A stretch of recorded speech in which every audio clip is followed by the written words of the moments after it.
2020 has been a wild ride, and in an effort to stay sane while not being able to go out, my girlfriend and I have been playing a lot more board games and card games. So recently I was searching for some new games to get into when I stumbled across a game that I'd never heard of called Crokinole. After watching some videos online, I thought, wow, I could really get into this, so I immediately went to buy a board and was quickly discouraged to find out that they cost around $300 for a good quality board. Now, there are some cheaper options available on Amazon, but after reading the descriptions, it felt like they probably wouldn't be the best quality, so I figured I have everything in the shop that I need, so let's just go ahead and build one. I found a couple of YouTubers that had some good pointers on how to best build these. The Games Maker YouTube channel had a great method for building a jig that helps with cutting all the rings and drilling the peg holes, and he even had a PDF that you can download and print out for the layout for this. His board was the standard fully circular board, but I kind of like the aesthetics of some of the octagonal boards I had seen, so I followed some pointers from Tyson on the Geeks Woodshop channel for how to build the base. I'll link to both of these guys in the description below. Now let's get on to the build. I started out by printing the jig design from Games Maker, and his design was made to fit on a piece of legal size paper, which I didn't have on hand. But Adobe Acrobat allows you to print out large designs on regular 8.5 by 11 paper by choosing the poster option. When Games Maker designed this jig, he was also using a separate jig to cut out the diameter of the game board as well as the base. But since I'm doing an octagon base, I figured I could just add one more location to this jig so I could use it to cut out the game board as well.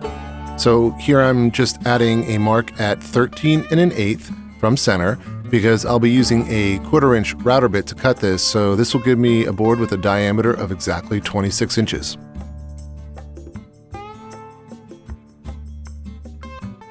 For the peg locations, I'm using a 5/16 inch drill because I happen to have these steel location pins from my machine shop that I thought would look really cool. So usually you'll see these boards with either brass or wood or sometimes rubber pins in the center, but again, I had these on hand and I think they look really nice.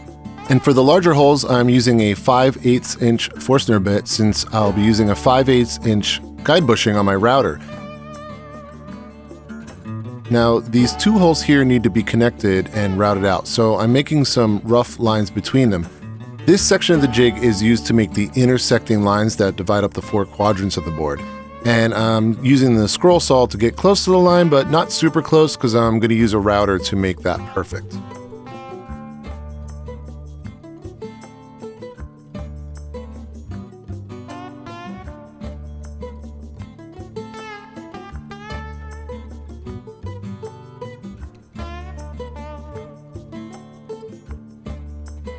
And now it's time to start cutting the plywood. I'm using 1/2 inch plywood and I cut it down to around 27 inches wide, which would give me a little bit of play on either side when cutting out the circle. If you're using the method that Games Maker uses, you can actually get 4 game boards and bases out of 1 sheet of plywood. But in my case, since I'm doing an octagon base, I had a little bit more waste, but I was still able to build 2 boards and I had some plywood left over. In Crokinole, your main goal is to get your pieces into a small hole at the center of the board, which is 1 3/8 wide. So here I'm using a Forstner bit to get that started, as well as drilling a 5/16 inch hole through the board all the way, which I'll use with my locating pin to align my jigs later. And now we finally get to start using the jig that we built earlier, so I use the center locating pin to align everything, and taking my time and doing multiple passes, I get the board to its final 26 inch diameter. Next, I put an 1/8 inch bit in my router and started cutting the concentric circles.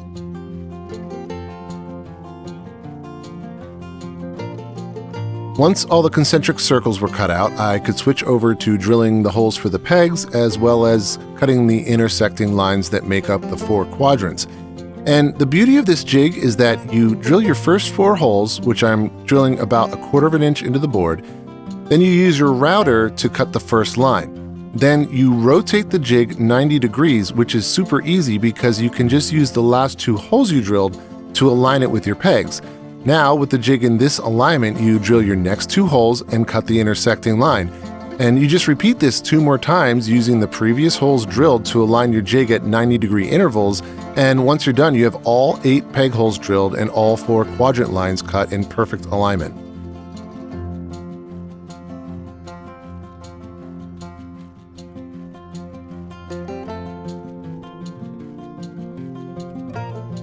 At first I thought I was going to fill the lines in with some epoxy that I had, but in the end I just went with some walnut wood filler. I did give this 2 coats of filler and I sanded in between each coat, and then I did one final sanding on the whole board to make sure everything was nice and flat.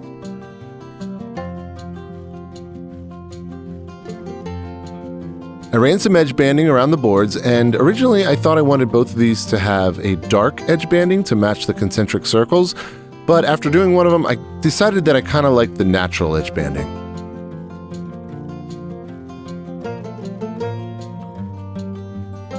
And then I used a tack cloth to clean the boards very thoroughly so there was no dust on them, and I started applying the final few coats of polyurethane.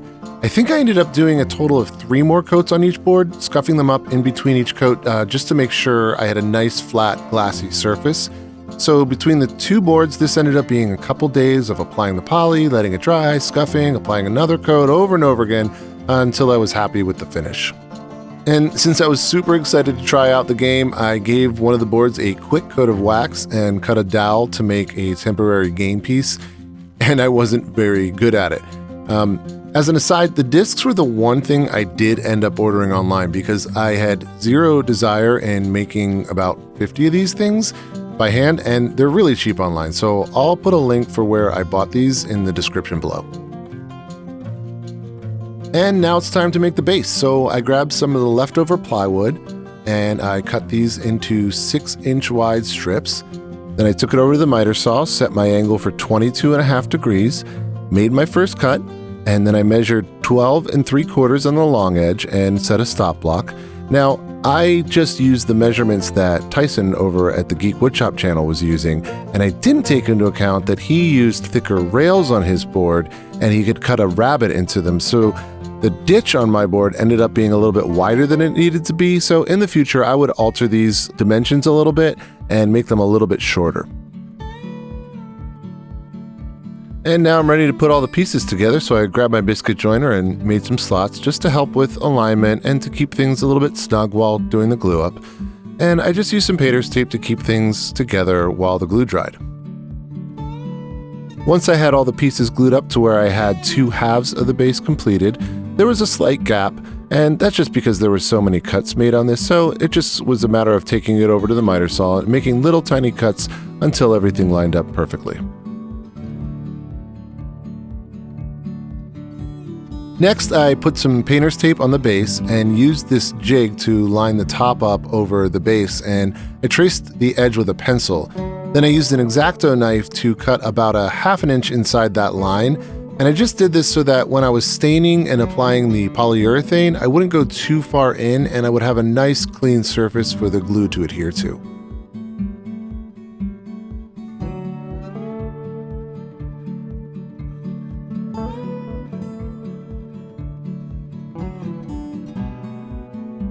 And now it's time to glue up the base, so I grabbed a bunch of clamps, put some glue on the base, used my alignment jig to get things pretty close to center, and then just used my tape to double check everything, and got everything squared up and put all my clamps on.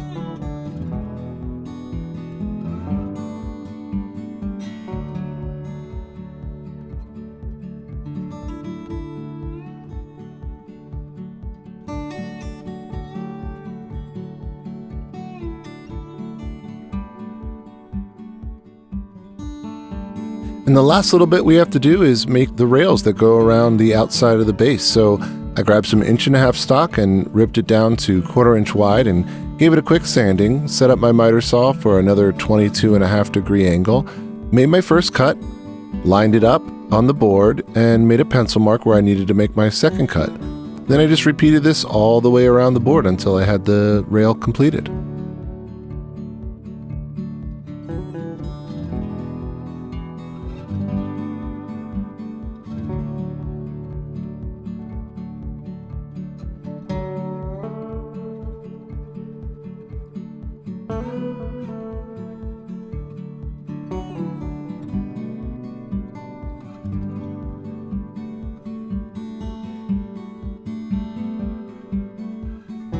One final clean with a tack cloth and 2 more coats of polyurethane on the rails, and the board is done. I am really happy with the way these came out. They were a ton of fun to build, and the game itself is even more fun to play.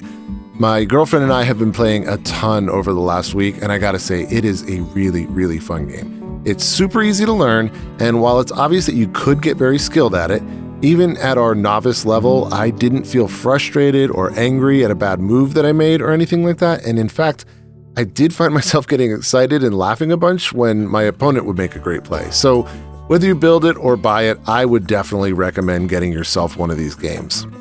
And that wraps it up for this video. If you'd like to see what else I'm building in the future, please go ahead and subscribe to my channel. Thank you so much for watching, and I'll talk to you next time.